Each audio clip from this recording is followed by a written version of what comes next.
so I went along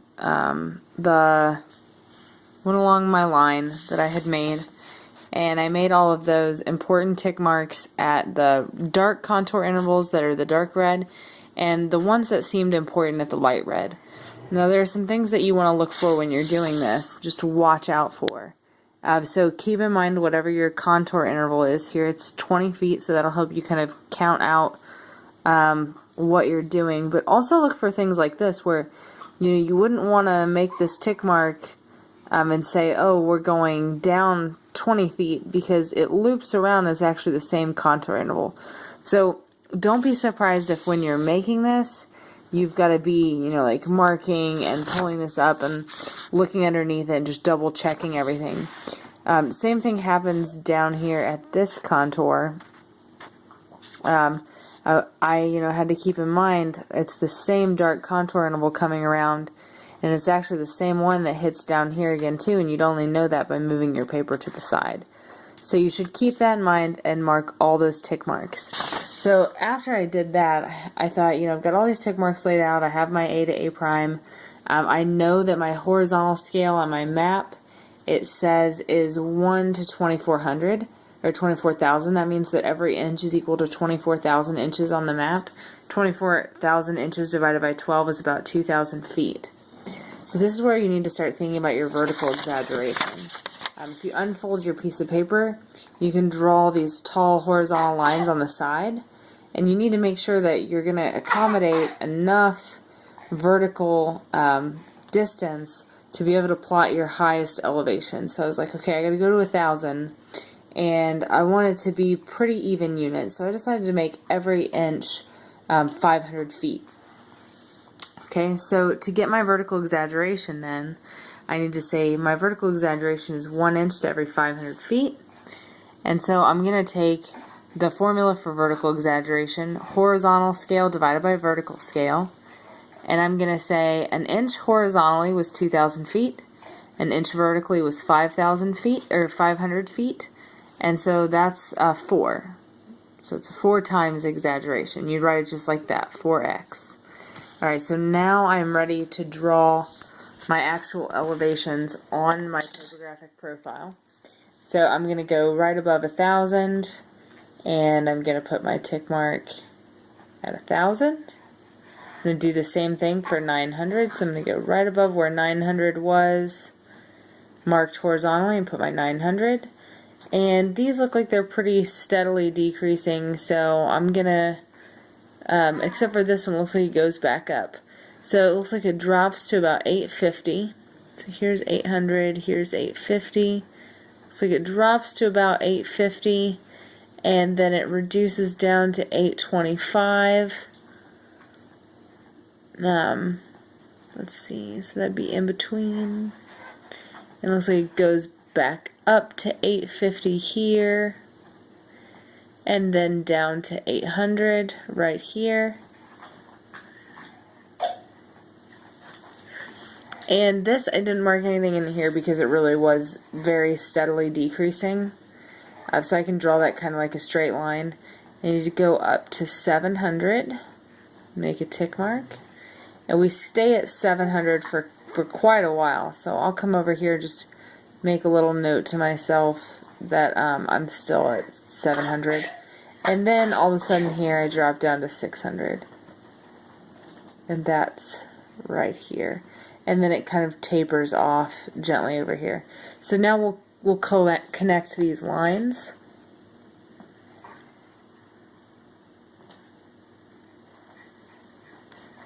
And notice that they're not perfectly straight, they're kind of rounded. That's how you want to draw it. And this has a lot of vertical exaggeration. So if you were in the field, you wouldn't really see this as a hill. So now, for this next part, we've got to draw in our stratigraphy. Here's what I want you to keep in mind. There's 2 formulas going into this next part. The tangent of the apparent dip is going to be the tangent of the true dip times sine of the angle. That's the angle between the strike symbol and your line that you've chosen to make your tick marks along. And then there's also this other formula in here, that the tangent of the exaggerated dip, which is actually how you're going to draw it, is your exaggeration factor, which for us up here we did 4, times the tangent of the apparent dip. And that's the apparent dip you get in this part. Okay. Alright, so before I start messing around with the strike and dips, I've gone through and I've marked all the contacts, so all the places where the beds change color. And for the ones where they just didn't have a map symbol on this, I've just abbreviated it: purple, yellow, blue, a deeper shade of purple, and it goes back and forth across here. There's a weird orange bed in here that might be indicated by some kind of fault, something's skipping around in there. So first I've marked the contacts. What I'm going to do is I'm going to transfer those contacts up to my actual topographic profile. And I'm just going to put a tick mark where I have that change. So for example, I would kind of project this up, put a tick mark here, and I'm going to write the abbreviation. So I'll go through and do all that. So now I've transferred all of those contact marks up. Now I'm going to erase the contact marks down here, and we're going to start looking at our strike and dips.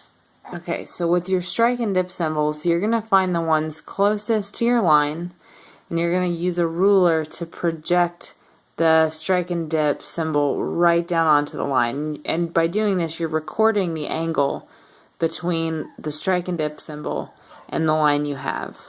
Okay, so you can see that here what I've done is I used my map, I projected those strike and dips right onto here, so I recorded it. I recorded the direction of dip with the little tick mark and the amount.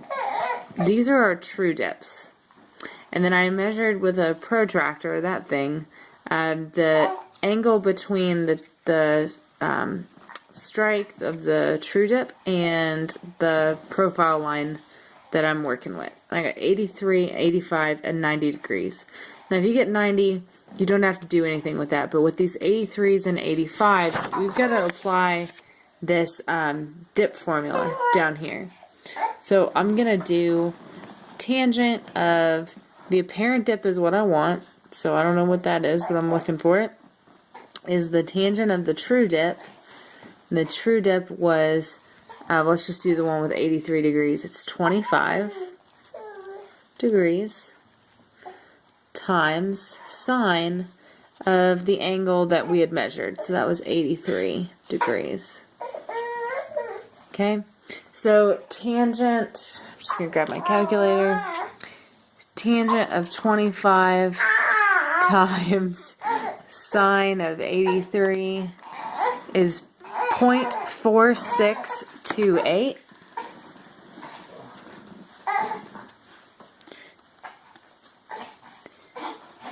And I'm going to take the inverse tangent of that number to figure out what it is. Max, you're fine, buddy. And I'm going to get 24, so that angle we're looking for is 24.83. That's our apparent dip. But, like you know, we drew this with some exaggeration, so we're going to have to figure out what we're actually going to draw, what that exaggerated dip is going to be. The tangent of, I'm so sorry. Alright, so let's try this again. Tangent of the exaggerated dip, which we don't know, but we want, is going to be the exaggeration factor, which for us was 4, times the tangent of the apparent dip, which was 24.83 degrees. So again, use your calculator. 4 times, not -4, 4 times tangent of 24.83, make sure your calculator is set to degrees, is 1.85.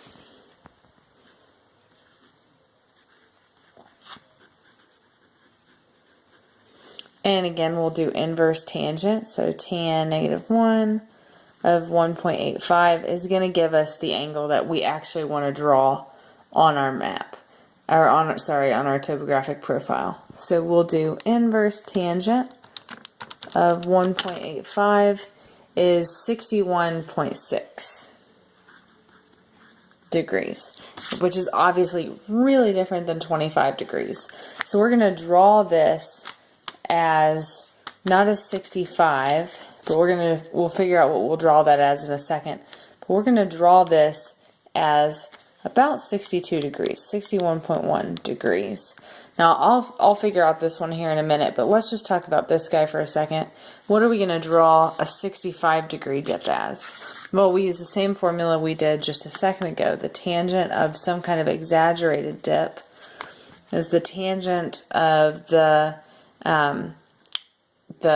apparent dip, which for us is the same as the true dip here, because we're perpendicular, times 4. So 4 times tangent of 65, and we do inverse tangent of that, and we get 83.35 degrees. So we're going to draw this as being 83.35 degrees. I'm going to figure this one out and I'll be right back. Alright, so I did that math and I got 83.32. So now what you're going to do is you're going to kind of project this back up. Make sure that it ends in whatever bed you pulled it from on the map. And from that point on the surface, you're going to draw in your strike and dip. So we'll just do this one together and then I'll let you do this other stuff separately. So we got 83.35. So I'm going to put my hole that's on the top of my protractor right on top of where my symbol projected. I'm going to keep my top of my protractor horizontal, and I'm going to try to put this at 83. Just right there. That's what I want. Okay, and I'm just going to draw this in. So you can see what I did is I just put this little tick mark. I'm going to go ahead and extend that tick mark up to the surface, and then I'll do the other two.